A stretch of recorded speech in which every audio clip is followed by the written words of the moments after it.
প্রতিশোধ প্রতিহিংসার রাজনীতি বাদ দিতে হবে। প্রতিশোধ প্রতিহিংসা দিয়ে কোনোদিন কোনো কিছু হতে পারে না। প্রতিশোধ প্রতিহিংসার রাজনীতি বাদ দিয়ে জাতীয় ঐক্য করলেই সম্ভব। এখানে একটু আওয়ামী লীগ আর বিএনপির মধ্যে পার্থক্য। বিএনপি সবসময় জাতীয় ঐক্য, প্রতিশোধ প্রতিহিংসার ঊর্ধ্বে সকল নিয়ে কাজ করতে চায়।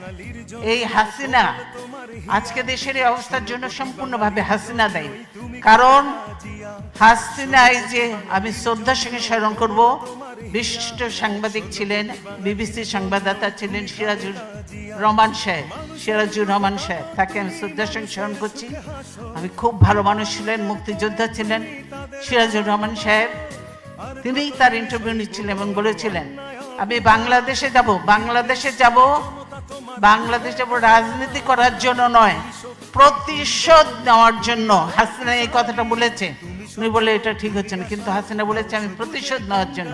তাই আজকে প্রতিশোধ নিয়ে বাংলাদেশকে একদম খোকলা বানিয়ে দিয়ে, বাংলাদেশকে একদম ধ্বংস করে দিয়ে, সমস্ত প্রতিষ্ঠান ধ্বংস করে দিয়ে বাংলাদেশকে তার বাপ তলাবিহীন ঝুড়ি বানিয়েছিল। এবারে তার থেকেও নিচে কোথায় কোন কি বানাবে আল্লাহর নামে বাংলাদেশকে ধ্বংস করে দিয়ে তিনি হয়তো দেশে